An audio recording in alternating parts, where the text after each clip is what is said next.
बिस्मिल्लाहिर्रहमानिर्रहीम। अस्सलाम वालेकुम। आप तमामी स्टूडेंट को मैं खुशामदीद कहता हूँ इनऑर्गेनिक केमिस्ट्री। और इनऑर्गेनिक केमिस्ट्री में चैप्टर नंबर 2 जिसका नाम है हाइड्रोजन एंड हाइड्राइड्स। इस चैप्टर के अंदर आज हम जिस टॉपिक पे बात करेंगे वो है existence of hydrogen in different forms. अगर आपको याद हो तो इससे पहले लेक्चर के अंदर यानी लेक्चर नंबर 1 के अंदर हमने जिस मौजू पे बात की थी वो थी position of hydrogen in periodic table. और हाइड्रोजन को हमने ग्रुप 1A के एलिमेंट्स के साथ, ग्रुप 7A के एलिमेंट के साथ और ग्रुप 4A के एलिमेंट्स के साथ रख के देखा था। और बिलआखिर हम इस नतीजे पे पहुंचे थे कि हाइड्रोजन को परमानेंटली किसी भी ग्रुप के साथ प्लेस नहीं किया जा सकता, यानी हाइड्रोजन की पोजीशन पीरियोडिक टेबल में जस्टिफाइड नहीं है। आज इसी चैप्टर का लेक्चर नंबर 2 है और जिसके अंदर हम ये पढ़ने जा रहे हैं जी कि हाइड्रोजन किस किस फॉर्म में पाया जाता है जी। तो ये आज का मौजू है और इस मौजू में हम डिटेल में बात करेंगे जी। और इस मौजू के अंदर जो कंटेंट है वो यहाँ पर लिखे हैं जी। आइए लेक्चर को स्टार्ट करते हैं जी। तो हाइड्रोजन किस किस फॉर्म में पाया जाता है, तो ये पहली फॉर्म है जी। एटॉमिक फॉर्म में पाया जाता है यानी मोनो एटॉमिक स्टेट में पाया जाता है और ऐसे हाइड्रोजन को आप एटॉमिक हाइड्रोजन कहते हैं जी। ये जो हाइड्रोजन है यानी हाइड्रोजन को स्क्वायर ब्रैकेट के अंदर लिखा है जी। तो ये जो फॉर्म है इस फॉर्म को आप नेसेंट हाइड्रोजन कहते हैं जी। ये भी एटॉमिक फॉर्म है यानी मोनो एटॉमिक फॉर्म है, ये भी मोनो एटॉमिक फॉर्म है, लेकिन ये एटॉमिक हाइड्रोजन कहलाती है और ये नेसेंट हाइड्रोजन कहलाती है। दोनों में क्या फर्क है ये भी आपको आगे पता लग जाएगा। ये हाइड्रोजन का कैट आयन है यानी हाइड्रोजन ने एक इलेक्ट्रॉन को लूज कराया जी, तो इस पे पॉजिटिव चार्ज आ गया है तो ये हाइड्रोजन आयन कहलाता है जी। ये हाइड्रोजन का एन आयन है यानी हाइड्रोजन ने एक इलेक्ट्रॉन को गेन कर लिया है जिसकी वजह से उस पर नेगेटिव चार्ज आ गया है और इसको आप हाइड्राइड आयन कहते हैं जी। और ये डाई एटॉमिक फॉर्म के अंदर हाइड्रोजन मौजूद है जी और इसको मॉलिक्यूलर हाइड्रोजन या हाइड्रोजन गैस कहते हैं जी। तो हाइड्रोजन जितनी सूरतों के अंदर आपको मिलता है जी, अब देखिए ये इसमें से कुछ स्टेबल फॉर्म है, कुछ अनस्टेबल फॉर्म है, यानी कुछ नेचर के अंदर बहुत ज्यादा पाया जाता है, कुछ की क्वांटिटी इंतहाई कम होती है जी। तो उस पर तो भी हम तफसीली बहस करेंगे इस लेक्चर के आगे, लेकिन अभी आपको सिर्फ ये बताना है जी कि हाइड्रोजन किस किस फॉर्म के अंदर पाया जाता है जी। तो ये 5 फॉर्म्स हैं जिनके बारे में हम आज के लेक्चर में पढ़ने जाएंगे जी। Number 1 is atomic hydrogen, number 2 is nascent hydrogen, number 3 hydrogen ion, number 4 hydride ion and number 5 is molecular hydrogen. अब ये एटॉमिक हाइड्रोजन क्या है जी, तो ये मोनोटॉमिक स्टेट है हाइड्रोजन की और इसको बनाने का सिर्फ और सिर्फ एक तरीका है जी और वो तरीका ये है जी कि मॉलिक्यूलर हाइड्रोजन को डिसोसिएट करना पड़ेगा। तो एटॉमिक हाइड्रोजन को बनाने का सिर्फ एक ही तरीका कार है और वो तरीका कार ये है जी कि मॉलिक्यूलर हाइड्रोजन को ब्रेक करना पड़ेगा। तो मॉलिक्यूलर हाइड्रोजन को ब्रेक करेंगे तो ये किसमें कन्वर्ट हो जाएगी, एटॉमिक हाइड्रोजन के अंदर कन्वर्ट हो जाएगी, यानी डाई एटॉमिक स्टेट से ये किसमें कन्वर्ट हो जाएगी, मोनोटॉमिक स्टेट में कन्वर्ट हो जाएगी और ये हाइड्रोजन एटॉमिक हाइड्रोजन कहलाती है जी। तो एटॉमिक हाइड्रोजन वो हाइड्रोजन होती है जो कि मोनो एटॉमिक स्टेट के अंदर होती है जी और जो मॉलिक्यूलर हाइड्रोजन की डिसोसिएशन के जरिए हासिल होती है। जो दूसरी हाइड्रोजन है जिसको आपने स्क्वायर ब्रैकेट के अंदर शो किया है जी, इसको आप नेसेंट हाइड्रोजन कहते हैं और नेसेंट का मतलब न्यूली बॉर्न होता है जी। तो जो नेसेंट हाइड्रोजन है जी ये भी मोनो एटॉमिक फॉर्म के अंदर होती है जी and this is the newly born hydrogen during a chemical reaction. तो अगर आप कोई केमिकल रिएक्शन कराएं और उस केमिकल रिएक्शन के अंदर सबसे पहले जो आपको हाइड्रोजन मिलेगी वो मोनो एटॉमिक स्टेट में मिलेगी, तो इस newly born mono atomic hydrogen को आप क्या कहते हैं जी, नेसेंट हाइड्रोजन कहते हैं। अगर कोई स्पीशी होगी जिसके साथ हाइड्रोजन ये रिएक्ट कर सके तब तो ये नेसेंट हाइड्रोजन रिएक्ट इस्तेमाल हो जाएगी, रिएक्ट कर जाएगी। लेकिन अगर कोई स्पीशी नहीं है जिससे ये नेसेंट हाइड्रोजन रिएक्ट कर सके तो उसके बाद क्या होगा जी कि ये नेसेंट हाइड्रोजन दूसरी नेसेंट हाइड्रोजन के एटम से रिएक्ट करेगी और मॉलिक्यूलर हाइड्रोजन के अंदर कन्वर्ट हो जाएगी। तो newly born mono atomic hydrogen during a chemical reaction ये क्या कहलाती है, नेसेंट हाइड्रोजन कहलाती है। नेसेंट हाइड्रोजन का मोनो एटॉमिक स्टेट में होना भी जरूरी है क्योंकि ये हाईली रिएक्टिव होती है। तो ये फौरन अगर इसको कोई केमिकल स्पीशी नहीं मिल रही रिएक्ट करने के लिए तो ये दूसरे एटम से, यानी दो हाइड्रोजन के एटम आपस में रिएक्ट करते हैं, यानी दो नेशन हाइड्रोजन के एटम आपस में रिएक्ट करते हैं और ये फौरन से मॉलिक्यूलर हाइड्रोजन में कन्वर्ट हो जाते हैं जी। तो newly born mono atomic state of hydrogen during a chemical reaction, इसको आप क्या कहते हैं, नेशन हाइड्रोजन कहते हैं जी। ये तीसरा हाइड्रोजन की फॉर्म है और इसको हाइड्राइड आयन कहते हैं जी। और हाइड्राइड आयन हाइड्रोजन का एन आयन है और एन आयन आप भी जानते हैं जी कि इलेक्ट्रॉन के गेन से बनता है जी। तो हाइड्रोजन एटम अगर अपना डबलेट मुकम्मल करने के लिए एक इलेक्ट्रॉन गेन करे और ये एक इलेक्ट्रॉन गेन करता है जी, तो इस पे नेगेटिव चार्ज आता है, आ जाता है और ये क्या कहलाता है, ये हाइड्राइड आयन कहलाता है जी। ये हाइड्रोजन आयन कहलाता है, ये हाइड्रोजन का कैटायन है जी और ये बनता है by the loss of electron. तो हाइड्रोजन अपना इलेक्ट्रॉन लूज कर देता है क्योंकि इलेक्ट्रोपॉजिटिव इन नेचर है जी और कैटायन बना लेता है, इसे आप क्या कहते हैं, हाइड्रोजन आयन कहते हैं जी। और मॉलिक्यूलर हाइड्रोजन ये एटॉमिक, ये हाइड्रोजन की डायटॉमिक स्टेट है जी। तो नेचर के अंदर जो मोनोएटॉमिक हाइड्रोजन है जी, मोनोएटॉमिक हाइड्रोजन ये आपकी हाईली अनस्टेबल है जी। तो ये जैसे ही दो एटम्स हाइड्रोजन के आते हैं जी, तो ये फौरन आपस में रिएक्ट कर जाते हैं और रिएक्ट करने के बाद वो किस फॉर्म में आ जाते हैं, डायटॉमिक फॉर्म के अंदर आ जाते हैं, गैसियस स्टेट के अंदर आ जाते हैं। और ये जो मॉलिक्यूलर हाइड्रोजन है ये इन तमाम हाइड्रोजन से सबसे ज्यादा स्टेबल है जी। और अगर आप नेचर की बात करें तो नेचर के अंदर जो हाइड्रोजन आपको बासानी मिलती है, जो आपको वसी तादाद के अंदर मिलती है, वसी क्वांटिटी के अंदर मिलती है, वो आपकी मॉलिक्यूलर हाइड्रोजन है जी। तो ये आपने हाइड्रोजन के बारे में पढ़ा जी कि हाइड्रोजन कितनी फॉर्म के अंदर एग्जिस्ट करती है जी। ये जो यहाँ पर इनका ऑर्डर है जी, तो इसमें सबसे ज्यादा स्टेबल मॉलिक्यूलर हाइड्रोजन है जिसको सबसे नीचे दिखाया गया है और इसमें सबसे ज्यादा अनस्टेबल एटॉमिक हाइड्रोजन है। एटॉमिक हाइड्रोजन के बाद जो कुछ स्टेबल है वो नेशन हाइड्रोजन है, उसके बाद जो स्टेबल है वो आपकी हाइड्राइड आयन है, उसके बाद जो स्टेबल है वो क्या है जी, आपका हाइड्रोनियम हाइड्रोजन आयन है और सबसे ज्यादा स्टेबल क्या है जी, मॉलिक्यूलर हाइड्रोजन है जी। यानी ये जो आपको दिखाए गए हैं ये ऑर्डर ऑफ स्टेबिलिटी के लिहाज से दिखाए गए हैं, इनमें सबसे ज्यादा अनस्टेबल एटॉमिक हाइड्रोजन और सबसे ज्यादा स्टेबल मॉलिक्यूलर हाइड्रोजन होती है। अब एटॉमिक हाइड्रोजन के बारे में पढ़ने जा रहे हैं जी। तो एटॉमिक हाइड्रोजन क्या है जी, this is the more atomic state of hydrogen and it is form by the dissociation of molecular hydrogen जी। सबसे लीस्ट स्टेबल होती है और सबसे हाईली रिएक्टिव होती है और इसको बनाने का सिर्फ एक ही तरीका है और वो तरीका है जी by the dissociation of molecular hydrogen. तो मॉलिक्यूलर हाइड्रोजन जो कि स्टेबल है जी उसको डिसोसिएट करना पड़ेगा।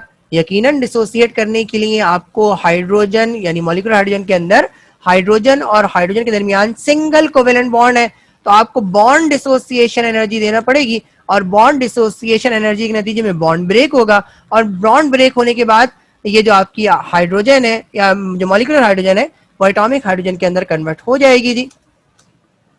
अब हम एटॉमिक हाइड्रोजन की बनाने के तरीके पढ़ने जाएंगे, the method of preparation of atomic hydrogen.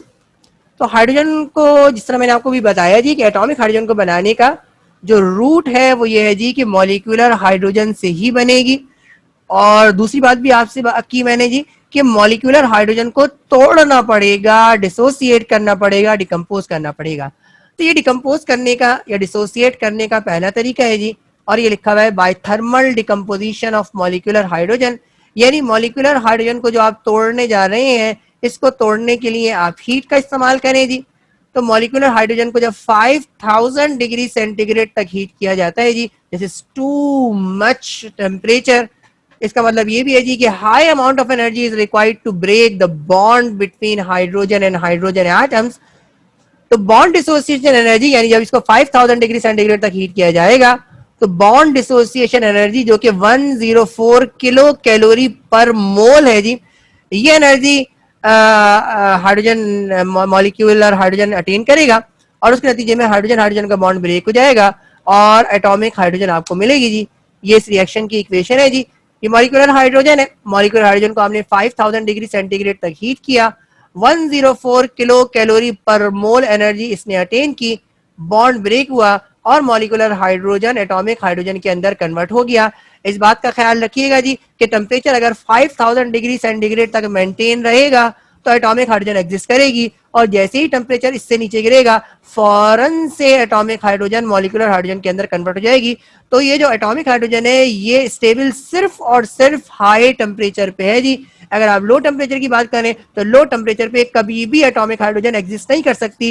Atomic hydrogen फौरन किसके अंदर कन्वर्ट हो जाती है, मॉलिक्यूलर हाइड्रोजन में कन्वर्ट हो जाती है और high amount of energy release होती है जी। तो एटॉमिक हाइड्रोजन की अनस्टेबल है, ये सिर्फ और सिर्फ स्टेबल हो सकती है, लेकिन इसकी स्टेबिलिटी के लिए 5000 डिग्री सेंटीग्रेड को मेंटेन करना जरूरी है, जो कि इंतहाई मुश्किल काम है। तो ये आपने पहला तरीका देखा एटॉमिक हाइड्रोजन को बनाने का।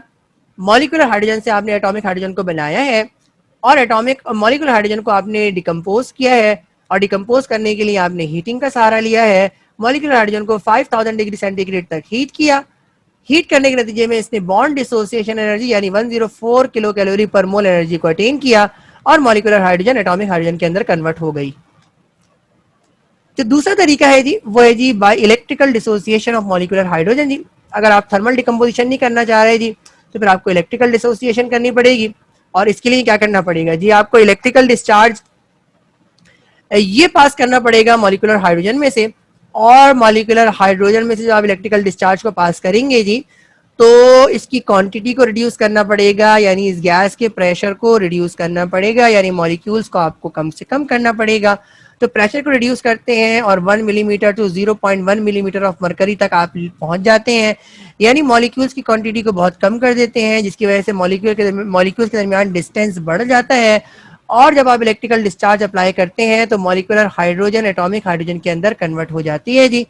तो ये दूसरा तरीका है मॉलिक्यूलर हाइड्रोजन को एटॉमिक हाइड्रोजन के अंदर कन्वर्ट करने का जी। यह आपने इलेक्ट्रिकल डिस्चार्ज का सहारा लिया एट लो प्रेशर, तो हाइड्रोजन की क्वांटिटी को कम किया, यानी इसके प्रेशर को रिड्यूस किया, और 1 मिलीमीटर से 0.1 मिलीमीटर ऑफ मरकरी पर आप पहुंचे। अब जब आप इस प्रेशर पे इलेक्ट्रिकल डिस्चार्ज देंगे तो उसके नतीजे में भी बॉन्ड डिसोसिएट हो जाएगा और मॉलिक्यूलर हाइड्रोजन एटॉमिक हाइड्रोजन में कन्वर्ट हो जाएगी। तो एटॉमिक हाइड्रोजन को बनाने के ये दो तरीके हैं, और इन दोनों तरीकों में आपने दो बातें सीखी जी। पहली बात तो ये सीखी जी कि एटॉमिक हाइड्रोजन को बनाने का तरीका बनाने के लिए सिर्फ और सिर्फ मॉलिक्यूलर हाइड्रोजन को इस्तेमाल करते हैं जी।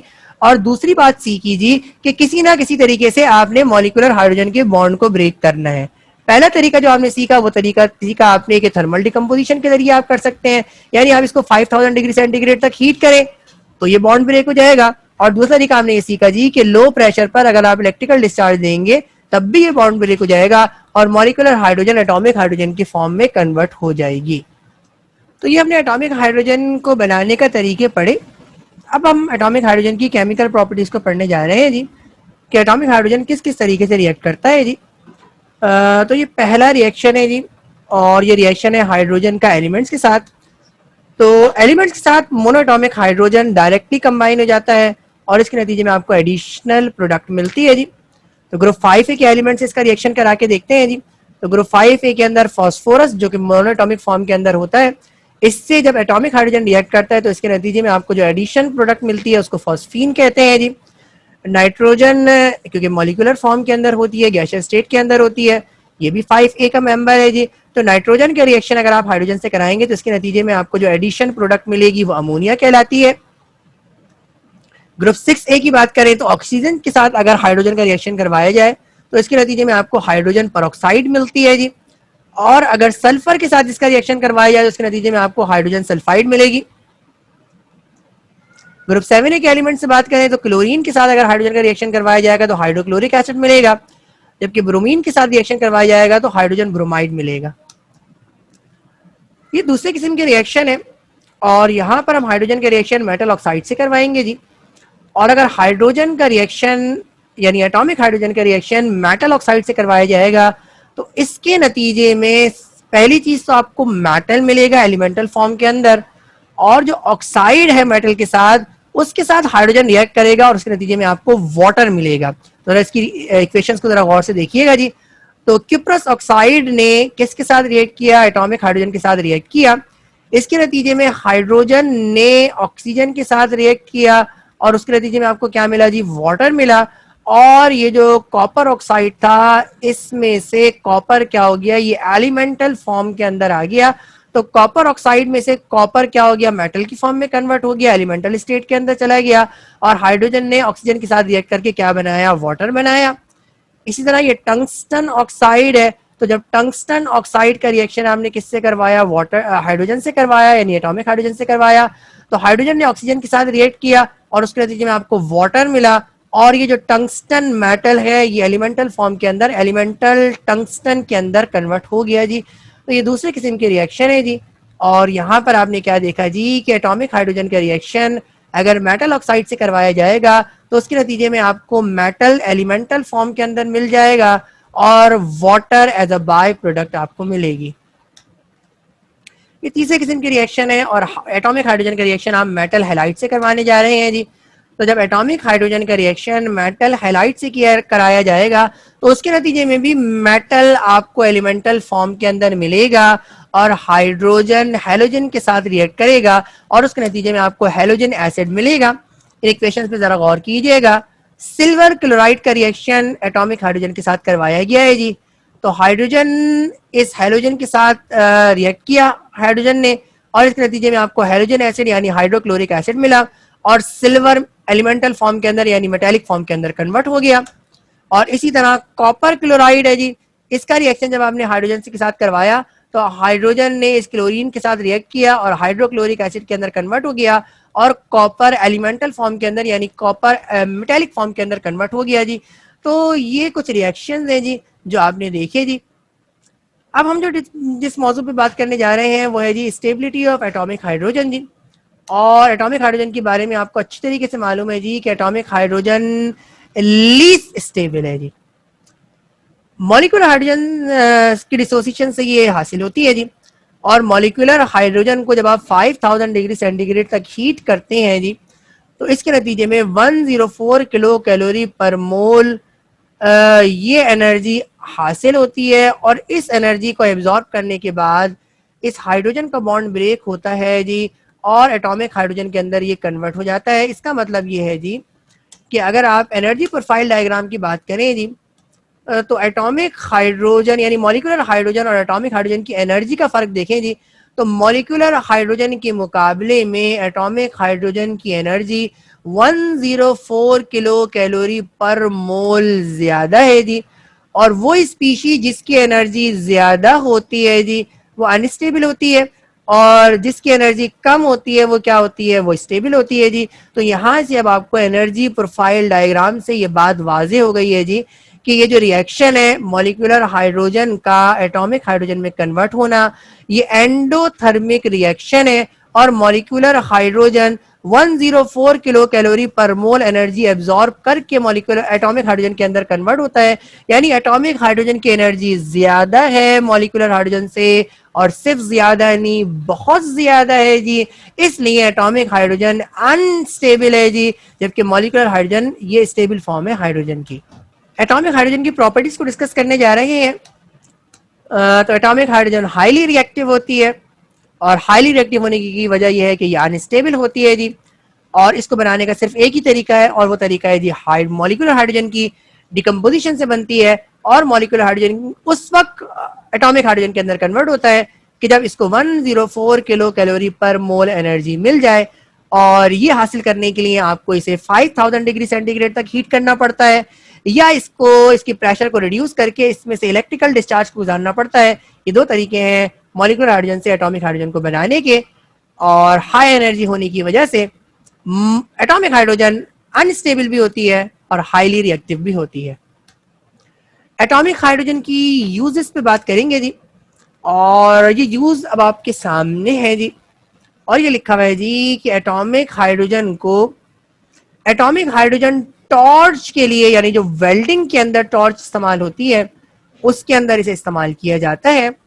और इस्तेमाल करने की वजह यह है जी कि वेल्डिंग करने के लिए, क्योंकि आपको वेल्डिंग करने के लिए मेटल को आपने पिघलाना पड़ता है जी और मेटल के मेल्टिंग पॉइंट बॉइलिंग पॉइंट बहुत हाई होते हैं जी। तो ये जो टॉर्च है ये 4000 डिग्री सेंटीग्रेड से 5000 डिग्री सेंटीग्रेड तक टेम्परेचर को प्रोड्यूस करती है जी। और ये वो टेम्परेचर है जिसपे मेटल बहुत आराम से पिघल जाता है।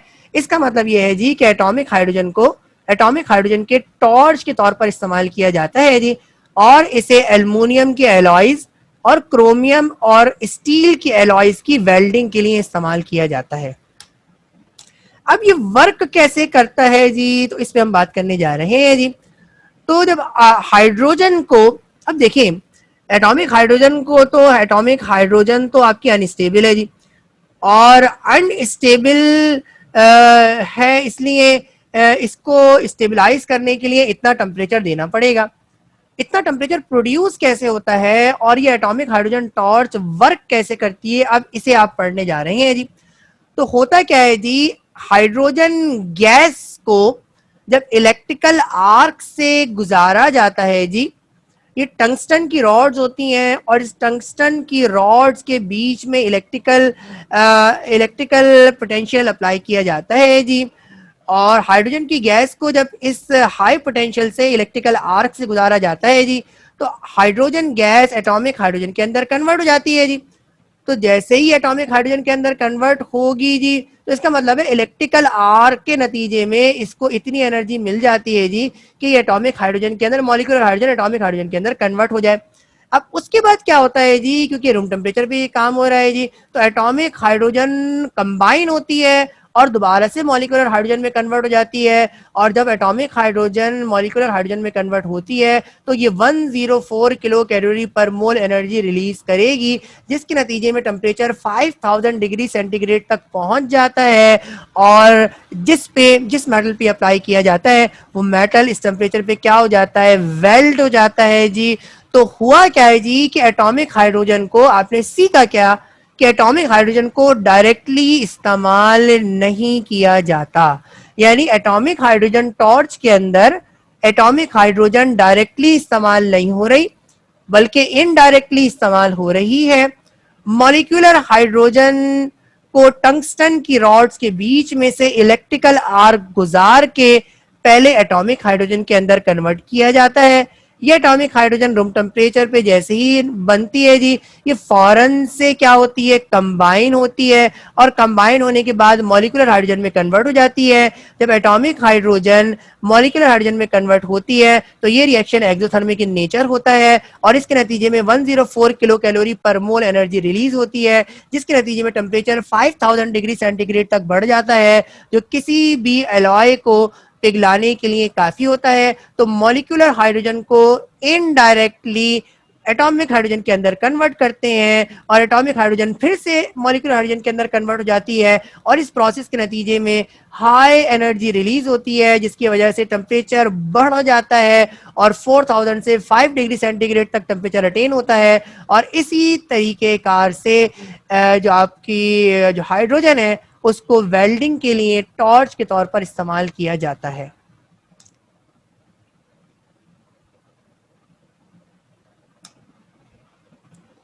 अच्छा जी, अब रीजन को पढ़ने जा रहे हैं जी, और ये रीजन आपके सामने है कि एटॉमिक हाइड्रोजन मॉलिक्यूलर हाइड्रोजन से रिएक्टिव क्यों होती है जी। तो इसका जवाब भी आपके सामने है जी। उसकी वजह क्या है जी कि एटॉमिक हाइड्रोजन मॉलिक्यूलर हाइड्रोजन से इसलिए रिएक्टिव होती है क्योंकि एटॉमिक हाइड्रोजन की एनर्जी 104 किलो कैलोरी पर मोल मॉलिक्यूलर हाइड्रोजन के मुकाबले में ज्यादा है, और जिस चीज की एनर्जी ज्यादा होती है वो अनस्टेबल होती है, और जिसकी चीज की एनर्जी कम होती है वो आपकी क्या होती है जी, स्टेबल होती है जी। तो एटॉमिक हाइड्रोजन जब मॉलिक्यूलर हाइड्रोजन के अंदर कन्वर्ट होती है तो ये 104 किलो कैलोरी पर मोल एनर्जी रिलीज करती है, और उसके नतीजे में आपको मॉलिक्यूलर हाइड्रोजन मिलती है। इससे ये बात साबित है जी कि मॉलिक्यूलर हाइड्रोजन की फॉर्मेशन एक्सोथर्मिक रिएक्शन है, और जिस चीज का रिएक्शन एक्सोथर्मिक होता है वो आपकी स्टेबल होती है, और मॉलिक्यूलर हाइड्रोजन से एटॉमिक हाइड्रोजन को बनाने के लिए ये रिएक्शन एंडोथर्मिक है, और जो चीज एंडोथर्मिक रिएक्शन से मिलती है वो आपकी क्या होती है, अनस्टेबल होती है। तो एटॉमिक हाइड्रोजन की एनर्जी क्योंकि ज्यादा है जी, और इसकी वजह से ये अनस्टेबल है, और जिस चीज की एनर्जी ज्यादा होती है वो अनस्टेबल होती है और वो हाईली रिएक्टिव भी होती है। अच्छा जी, एक डिफरेंस देखने जा रहे हैं जी, और ये डिफरेंस है एटॉमिक और मॉलिक्यूलर हाइड्रोजन के दरमियान। तो ये भी आप पीछे पढ़ चुके हैं जी। तो monoatomic atomic hydrogen atomic state के अंदर एग्जिस्ट करती है, जबकि मॉलिक्यूलर हाइड्रोजन डायटॉमिक स्टेट के अंदर एग्जिस्ट करती है। एटॉमिक हाइड्रोजन हाईली रिएक्टिव होती है, जबकि मॉलिक्यूलर हाइड्रोजन लेस रिएक्टिव होती है। एटॉमिक हाइड्रोजन की एनर्जी 104 किलो कैलोरी पर मोल मॉलिक्यूलर हाइड्रोजन से ज्यादा होती है, जबकि मॉलिक्यूलर हाइड्रोजन की एनर्जी 104 किलो कैलोरी पर मोल एटॉमिक हाइड्रोजन से कम होती है। तो ये सिंपल सा डिफरेंस है between atomic and molecular hydrogen.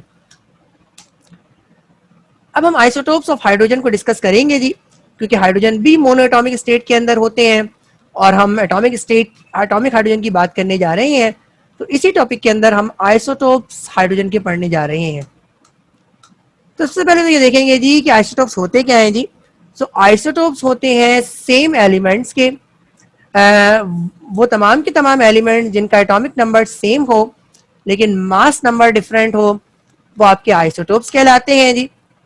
या वो सारे के सारे एलिमेंट्स जिनके पास नंबर ऑफ प्रोटॉन्स तो सेम हो लेकिन उनके पास नंबर ऑफ न्यूट्रॉन्स डिफरेंट हो, तो वो आपके आइसोटोप्स कहलाते हैं जी। तो ये दो डेफिनेशन आपके सामने है। तीसरी डेफिनेशन भी आप लिख सकते हैं जी कि एटॉमिक नंबर का सेम होना और एटॉमिक मास का डिफरेंट होना, या एटॉमिक नंबर का सेम होना और मास नंबर का डिफरेंट होना, या नंबर ऑफ प्रोटॉन्स का सेम होना और नंबर ऑफ न्यूट्रॉन्स का डिफरेंट होना किसी भी एलिमेंट्स को आइसोटोप्स बना देता है जी। तो हाइड्रोजन के कितने आइसोटोप्स हैं इसको हम पढ़ने जा रहे हैं जी। तो हाइड्रोजन के 3 आइसोटोप्स हैं, प्रोटियम, ड्यूट्रियम एंड ट्रीटियम। अब हम इनके बारे में डिस्कस करेंगे जी। तो प्रोटियम के बारे में पढ़ने जा रहे हैं जी। तो प्रोटियम के अंदर के पास ऑर्बिट के अंदर एक ही इलेक्ट्रॉन होता है जी। तो खैर हाइड्रोजन के तो जितने भी हाइड्रोजन की बात करें, चाहे वो ड्यूट्रियम हो चाहे वो ट्रीटियम हो, इलेक्ट्रॉन तो एक ही होगा, लेकिन एक प्रोटॉन उसके न्यूक्लियस के अंदर होता है और कोई न्यूट्रॉन न्यूक्लियस के अंदर नहीं होता, यानी न्यूक्लियस के अंदर सिर्फ और सिर्फ एक प्रोटॉन होता है और कोई न्यूट्रॉन नहीं होता। एटॉमिक नंबर इसका 1 है और मास नंबर भी इसका 1 है। इसको 1H1 से रिप्रेजेंट किया जाता है या सिर्फ P से रिप्रेजेंट किया जाता है। इस हाइड्रोजन को आप ऑर्डिनरी हाइड्रोजन कहते हैं और यूनिवर्स के अंदर जो इसका एग्जिस्टेंस है जी या इसकी अकरेंस है वो 99.98% है जी। तो ये सबसे ज्यादा पाया जाता है जी, इसे आप प्रोटियम कहते हैं जी। तो प्रोटियम हाइड्रोजन का वो आइसोटोप्स है जो सबसे ज्यादा पाया जाता है और इसके पास एक ही प्रोटॉन होता है और इसकी न्यूक्लियस के अंदर कोई न्यूट्रॉन नहीं होता। ड्यूट्रियम की बात करने जा रहे हैं जी। तो ड्यूट्रियम के न्यूक्लियस की पिक्चर अब आपके सामने है जी। तो ड्यूट्रियम के ऑर्बिट के अंदर एक ही इलेक्ट्रॉन होता है जी, लेकिन इसके न्यूक्लियस के अंदर एक प्रोटॉन और एक न्यूट्रॉन होता है। इस वजह से इसका एटॉमिक नंबर तो 1 होता है लेकिन इसका मास नंबर 2 होता है। इसको 1H2 से रिप्रेजेंट किया जाता है या इसको रिप्रेजेंट करने का एक तरीका D भी है। इसे आप हैवी हाइड्रोजन कहते हैं और नेचुरल अकरेंस यानी यूनिवर्स के अंदर इसका अकरेंस 0.015% है। ट्रीटियम की बात करते हैं जी। और ट्रीटियम के अंदर अब आपको वाजे हो गया जी कि न्यूट्रॉन्स बढ़ रहे हैं जी।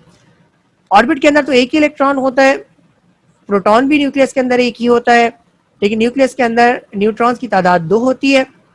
इसी वजह से इसका एटॉमिक नंबर 1 और मास नंबर 3 होता है।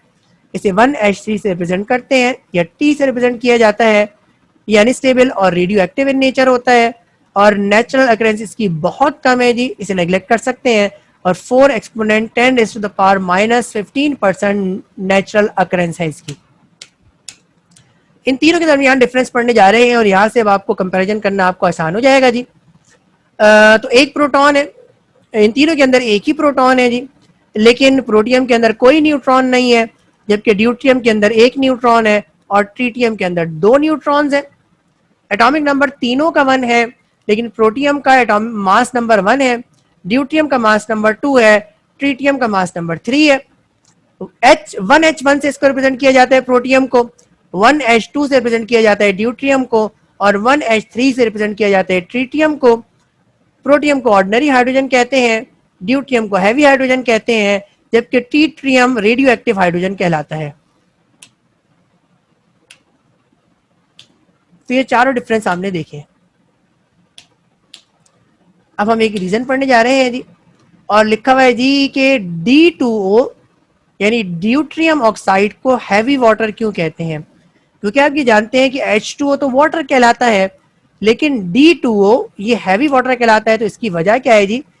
इसकी वजह यह है जी कि इसमें हाइड्रोजन का ड्यूट्रियम आइसोटोप है जी, और ड्यूट्रियम आइसोटोप का जो मॉलिक्यूलर वेट है वो जी 2 है जी। तो वाटर का जब आप मॉलिक्यूलर मास कैलकुलेट करेंगे तो ये आता है 18, और जब आप D2O का मॉलिक्यूलर मास कैलकुलेट करेंगे तो ये आता है 20 जी। तो क्योंकि D2O जो आपका वाटर है जी, जिसके अंदर हाइड्रोजन का ड्यूट्रियम आइसोटोप है जी, तो इसका मॉलिक्यूलर मास वाटर की मॉलिक्यूलर मास से ज्यादा है, इसलिए D2O हैवी वाटर कहलाता है। तो इसकी वजह क्या है जी? क्योंकि इसमें हाइड्रोजन का हैवी आइसोटोप मौजूद है। अब हम नेसेंट हाइड्रोजन की बात करने जा रहे हैं, और नेसेंट हाइड्रोजन भी मोनोएटॉमिक फॉर्म के अंदर होती है, और ये nascent hydrogen newly born hydrogen होती है, और केमिकल रिएक्शन के नतीजे में जो हाइड्रोजन प्रोड्यूस होती है, जो न्यूली प्रोड्यूस होती है, जो कि मोनोएटॉमिक स्टेट के अंदर होती है, इसे नेसेंट हाइड्रोजन कहते हैं जी। तो ये सेट फ्री होती है जी केमिकल रिएक्शन के नतीजे में, और रूम टेम्परेचर पर ये प्रोड्यूस होती है जी। हाईली रिएक्टिव होती है, और टाइम के फ्रैक्शंस के अंदर ये सिर्फ अवेलेबल होती है जी। अगर ये यूटिलाइज नहीं हो सकती, यानी इसको कोई रिएक्टिव चीज मौजूद नहीं है जिससे ये हाइड्रोजन रिएक्ट कर सके, तो ये खुद आपस में कंबाइन हो जाती है और मॉलिक्यूलर हाइड्रोजन प्रोड्यूस करती है। तो नेसेंट हाइड्रोजन को बनाने के तरीके पढ़ने जा रहे हैं। नेसेंट हाइड्रोजन को बनाने का ये पहला तरीका है जी, by the action of acid on metals. तो जिंक मेटल है, अगर इसका रिएक्शन HCl से कराया जाएगा तो इसके नतीजे में आपको नेसेंट हाइड्रोजन मिलेगी। तो आपने यहाँ पे देखा जी कि जिंक का रिएक्शन आपने हाइड्रोक्लोरिक एसिड से कराया, तो इसके नतीजे में आपको जिंक क्लोराइड मिली, और उसके नतीजे में आपको नेसेंट हाइड्रोजन मिली। ये nascent hydrogen fraction of seconds के अंदर प्रोड्यूस होती है। अगर इसे कोई इस्तेमाल करने वाला नहीं होगा तो ये दोनों एटम्स आपस में मिलेंगे और इसके नतीजे में आपको हाइड्रोजन मॉलिक्यूल मिल जाएगा। ये दूसरा तरीका है नेसेंट हाइड्रोजन को बनाने का, और ये तरीका है bye the action of sodium metal on ethanol. तो इथेनॉल का रिएक्शन अगर सोडियम मेटल से करवाया जाएगा तो उसके नतीजे में भी नेसेंट हाइड्रोजन मिलती है जी। तो ये इथेनॉल है, और इसका रिएक्शन सोडियम मेटल से करवाया तो उसके नतीजे में आपको सोडियम इथ ऑक्साइड मिली, और हाइड्रोजन नेसेंट फॉर्म के अंदर सेट फ्री हो गई है। अगर इसको कोई इस्तेमाल करने वाला होगा तब तो ये यूटिलाइज हो जाएगी, और अगर कोई इसे इस्तेमाल करने वाला नहीं होगा तो जैसे ही मजीद इसका एक और मोल बनेगा तो ये आपस में ही कंबाइन होकर हाइड्रोजन गैस के अंदर कन्वर्ट हो जाएंगे। यानी नेसेंट हाइड्रोजन भी अनस्टेबल है, और ये बहुत ही कम अरसे के लिए प्रोड्यूस होती है। अगर कोई इस्तेमाल होने वाला हो तो ये नेसेंट हाइड्रोजन इस्तेमाल हो जाती है, वरना तो ये नेसेंट हाइड्रोजन मॉलिक्यूलर हाइड्रोजन की फॉर्म में कन्वर्ट हो जाती है। तो ये नेसेंट हाइड्रोजन को बनाने का तीसरा तरीका है, और ये है जी by the reaction between ethanol and zinc copper couple. तो इससे पहले आपने पढ़ा जी सोडियम मेटल का रिएक्शन अगर इथेनॉल से करवाया जाएगा तो उसके नतीजे में भी नेसेंट हाइड्रोजन प्रोड्यूस होती है। ये इथेनॉल के जरिए नेसेंट हाइड्रोजन को बनाने का एक और तरीका है जी, और यहाँ पे इथेनॉल का रिएक्शन जिंक कॉपर कपल का मतलब ये है कि जिंक और कॉपर यहाँ पे इस वक्त कैटलिस्ट के तौर पर यूज हो रहे हैं। इन दोनों के मिक्सचर को एज अ कैटलिस्ट के तौर पर इस्तेमाल किया जा रहा है। तो इथेनॉल का रिएक्शन जब जिंक कॉपर कपल से करवाया जाता है तो उसके नतीजे में नेसेंट हाइड्रोजन रिलीज होती है जी, सेट ऑफ होती है जी, और अगर ये इस्तेमाल ना हो सके तो उसके नतीजे में हाइड्रोजन गैस रिलीज होगी जी। तो ये इथेनॉल है, और इथेनॉल का रिएक्शन जिंक कॉपर कपल से करवाया गया। कॉपर मेटेलिक फॉर्म के अंदर मिला, जिंक ने ये इथ ऑक्साइड के साथ रिएक्ट किया और जिंक इथ ऑक्साइड बना लिया, और उसके नतीजे में ये 2 मोल्स नेसेंट हाइड्रोजन के आपको मिले जी। इसका भी वही है जी कि अगर कोई रिएक्टिव स्पीशी होगी तो ये नेसेंट हाइड्रोजन इस्तेमाल हो जाएगी, नहीं तो ये दोनों एटम्स आपस में मिलेंगे और इसके नतीजे में आपको मॉलिक्यूलर हाइड्रोजन मिलेगी। ये रीजन स्टडी करने जा रहे हैं, और ये लिखा हुआ है why nascent hydrogen is more reactive than molecular hydrogen. इसका जवाब अब आपके सामने है जी। तो नेसेंट हाइड्रोजन मॉलिक्यूलर हाइड्रोजन से रिएक्टिव क्यों होती है जी? क्योंकि केमिकल रिएक्शन के नतीजे में प्रोड्यूस होती है जी, और क्योंकि एटॉमिक फॉर्म के अंदर होती है इसलिए ये आपकी अनस्टेबल होती है। और अगर कोई सब्सटेंस हो जिससे रिएक्ट कर सके तो ये उससे रिएक्ट कर लेती है और इस्तेमाल हो जाती है, और अगर कोई ऐसी सब्सटेंस ना हो जिससे ये रिएक्ट कर सके तो फिर ये 2 एटम्स आपस में कंबाइन होते हैं और उसके नतीजे में आपको मॉलिक्यूलर हाइड्रोजन मिलती है जी। तो क्योंकि मॉलिक्यूलर हाइड्रोजन मिलने के नतीजे में एनर्जी रिलीज होती है, इसलिए मॉलिक्यूलर हाइड्रोजन ये नेसेंट हाइड्रोजन के मुकाबले में क्या है जी? स्टेबल है। तो अगर कोई रिएक्शन करवाना है तो मॉलिक्यूलर हाइड्रोजन को ब्रेक करना पड़ेगा, पहले एटॉमिक फॉर्म में कन्वर्ट करना पड़ेगा, तब जाके ये रिएक्शन पॉसिबल होगा। जबकि यहाँ पे हाइड्रोजन नेसेंट फॉर्म यानी एटॉमिक फॉर्म में पहले से ही मौजूद होती है, ये वो वजह है जिसकी वजह से नेचुरल हाइड्रोजन की रिएक्टिविटी मॉलिक्यूलर हाइड्रोजन से ज़्यादा है। तो ये हाइड्रोजन जो है, जिसको आप एटॉमिक हाइड्रोजन कहते हैं जी, तो ये कैटाइन में भी कन्वर्ट हो सकती है और एनाइन में भी कन्वर्ट हो सकती है। तो अगर ये हाइड्रोजन इलेक्ट्रॉन लूज कर दे तो इस पर पॉजिटिव चार्ज आ जाता है और ये कैटाइन की में अंदर कन्वर्ट हो जाती है, और अगर ये इलेक्ट्रॉन को गेन कर ले तो इस पर नेगेटिव चार्ज आ जाता है और ये हाइड्राइड आयन यानी हाइड्रोजन एनाइन की फॉर्म में कन्वर्ट हो जाती है जी। तो ये स्टेबिलिटी की अगर हम बात करें तो कैटाइन की जो स्टेबिलिटी है वो हाइड्राइड आयन से ज़्यादा है जी, क्योंकि यहाँ पर तो इसका शेल ही रिमूव हो जाता है, जबकि यहाँ पे शेल के अंदर 2 इलेक्ट्रॉन आ जाते हैं, तो इलेक्ट्रॉन की रिपल्जन की वजह से हाइड्राइड आयन की स्टेबिलिटी कैटाइन से कम है। अगर हम इनकी रिएक्शन विद वाटर की बात करें जी, तो कैटाइन यानी जो हाइड्रोजन आयन है यानी जो कैटाइन की फॉर्म में है, ये तो वाटर के साथ रिएक्ट करती है और मजीद स्टेबलाइज हो जाती है in the formation of hydronium ion, और हाइड्राइड आयन वाटर के साथ रिएक्ट नहीं करता, इसका वाटर के साथ कोई रिएक्शन नहीं है। तो हाइड्रोजन के बारे में हमने स्टडी किया और हाइड्रोजन किस किस फॉर्म में पाया जाता है उसके बारे में हमने पढ़ा जी। तो पहले हमने पढ़ा जी एटॉमिक हाइड्रोजन के बारे में, और एटॉमिक हाइड्रोजन ये हाइड्रोजन की मोनो एटॉमिक स्टेट है और ये मॉलिक्यूलर हाइड्रोजन की डिसोसिएशन से हासिल होती है। इसके बाद हमने नेचुरल हाइड्रोजन के बारे में पढ़ा, जो किसी केमिकल रिएक्शन के नतीजे में न्यूली बॉर्न होती है, इसे नेचुरल हाइड्रोजन कहते हैं जी। हाइड्रोजन के कैटाइन के बारे में पढ़ा और हाइड्रोजन के एनाइन के बारे में पढ़ा। तो हाइड्रोजन एटम अगर इलेक्ट्रॉन को लूज करेगा तो हाइड्रोजन आयन की फॉर्म में कन्वर्ट हो जाएगा, और अगर इलेक्ट्रॉन को गेन करेगा तो ये हाइड्राइड आयन की फॉर्म में कन्वर्ट हो जाएगा, और मॉलिक्यूलर हाइड्रोजन ये एटॉमिक हाइड्रोजन की कम्बिनेशन से बनती है और ये सबसे स्टेबल होती है जी। और इसके बारे में हम आने वाले लेक्चर के अंदर आपसे बात करेंगे। इम्तिहान में इस टॉपिक से मुतालिक सवाल किस तरह से आए हैं इसे हम देखते हैं जी। ये पहला सवाल आपके सामने है जी, और ये लिखा हुआ है mention the simplest ions of hydrogen and show their reaction with water, यानी हाइड्रोजन के आयंस के बारे में बताइए और इसका रिएक्शन पानी के साथ करके दिखाइए जी।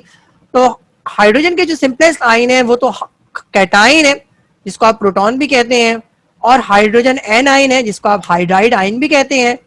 तो कैटाइन तो वाटर के साथ रिएक्ट करता है और हाइड्रोनियम आयन बनाता है जी, जबकि हाइड्राइड आयन वाटर के साथ रिएक्ट नहीं करता, इसका मतलब है पानी के साथ इसका कोई रिएक्शन पॉसिबल नहीं है। क्वेश्चन नंबर 2 आपके सामने और लिखा हुआ है एटॉमिक हाइड्रोजन पर नोट लिखिए जी। तो आपने एटॉमिक हाइड्रोजन की डिसोसिएशन की डेफिनेशन को लिखा जी, और लिखा जी कि एटॉमिक हाइड्रोजन वो हाइड्रोजन है जो मोनो एटॉमिक स्टेट के अंदर होती है और मॉलिक्यूलर हाइड्रोजन की डिसोसिएशन के नतीजे में हासिल होती है जी। और इसकी प्रिपरेशन के तरीके लिखे थर्मल डिकम्पोजिशन और आपने लिखा इलेक्ट्रिकल डिसोसिएशन, तो दोनों तरीके लिखे और दोनों तरीके की आपने इक्वेशंस को लिखा। इसके बाद फिर आपने उसके रिएक्शंस को करके दिखाना पड़ेगा। तो पहला रिएक्शन करके दिखाया जिसके अंदर एटॉमिक हाइड्रोजन डायरेक्ट कंबाइन होती है एलिमेंट से और उसके नतीजे में आपको बाइनरी कंपाउंड या एडिशनल प्रोडक्ट मिलती है जी। और उसके बाद दूसरा तरीका, दूसरा रिएक्शन आपने बताया जी कि अगर मेटल ऑक्साइड के साथ हाइड्रोजन का रिएक्शन करवाया जाए तो उसके नतीजे में आपको वाटर मिलता है और मेटल सेट फ्री हो जाता है।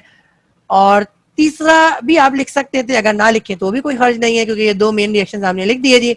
उसके बाद फिर आपने इसकी यूजेस के बारे में बताया जी कि इसको टॉर्च के तौर पर इस्तेमाल किया जाता है और हाई टेम्परेचर आपको अटेन होता है, और ये एटॉमिक हाइड्रोजन का जो टॉर्च है ये वेल्डिंग पर्पस के लिए इस्तेमाल किया जाता है। साइंटिफिक रीजन आए हुए हैं जी। सवाल आया हुआ है जी एटॉमिक हाइड्रोजन ये मॉलिक्यूलर हाइड्रोजन से रिएक्टिव क्यों है जी। तो इसका जवाब क्या है जी, इसका जवाब आपके सामने है जी, क्योंकि 104 किलो कैलोरी एनर्जी ये मॉलिक्यूलर हाइड्रोजन की के मुकाबले में एटॉमिक हाइड्रोजन की ज्यादा है, इसलिए एटॉमिक हाइड्रोजन ज्यादा रिएक्टिव है और अनस्टेबल भी है। लिखा हुआ है नेसेंट हाइड्रोजन मोर रिएक्टिव क्यों है जी। तो नेसेंट हाइड्रोजन ये केमिकल रिएक्शन के नतीजे में न्यूली बॉर्न हाइड्रोजन होती है और क्योंकि ये एटॉमिक स्टेट के अंदर होती है इसलिए ये मॉलिक्यूलर हाइड्रोजन के मुकाबले में ज्यादा स्टेबल होती है। क्वेश्चन नंबर 4 आपके सामने है, लिखा हुआ है आइसोटोप किसे कहते हैं जी, और हाइड्रोजन के आइसोटोप्स के बारे में बताइए जी। तो आपने आइसोटोप्स की डेफिनेशन को लिखा और उसके बाद फिर आपने प्रोटियम के बारे में लिखा, इसके बाद फिर आपने ड्यूट्रियम और ट्रिटियम के बारे में लिखा। तो जो भी बात आपने इस लेक्चर के अंदर पढ़ी है उसी तमाम बातों का आपने यहाँ पर इस सवाल के अंदर मेंशन किया। क्वेश्चन नंबर 5 आपके सामने है और लिखा हुआ है differentiate between natural isotopes of hydrogen. तो ये आइसोटोप्स जो हाइड्रोजन के हैं प्रोटियम ड्यूट्रियम और ट्रिटियम, इनको आपने कॉलम के अंदर इनको डिफ्रेंशिएट कर दिया। तो ये आज का लेक्चर था, और आज के लेक्चर में आपने हाइड्रोजन के बारे में पढ़ा जी, और आपने आज के लेक्चर के अंदर ये पढ़ा जी कि हाइड्रोजन कितनी फॉर्म के अंदर एग्जिस्ट करता है जी। तो आज आपने, वैसे तो आपने पढ़ा जी कि 5 फॉर्म के अंदर एग्जिस्ट करता है, इन 4 को आज हमने डिस्कस किया। Atomic hydrogen, nascent hydrogen, hydrogen cation and hydride ion, और मॉलिक्यूलर हाइड्रोजन के बारे में अब हम डिटेल के अंदर नेक्स्ट लेक्चर के अंदर पढ़ने जाएंगे जी। तो इस चैप्टर का चैप्टर नंबर 2 है, इसके लेक्चर नंबर 3 में हम इंडस्ट्रियल प्रिपरेशन ऑफ हाइड्रोजन को पढ़ेंगे जी, कि इंडस्ट्री के अंदर हाइड्रोजन को किस तरह से बनाया जाता है। और यहाँ पर जो हम हाइड्रोजन को पढ़ने जा रहे हैं ये मॉलिक्यूलर हाइड्रोजन है, यानी हाइड्रोजन ये वो है जो सबसे ज्यादा आपके नेचर के अंदर एग्जिस्ट करती है। This is molecular hydrogen, this is the hydrogen in gaseous form, this is the hydrogen in diatomic form. तो लेक्चर 3 के अंदर आपसे मुलाकात होगी। अपना ख्याल रखिएगा। अस्सलामु अलैकुम।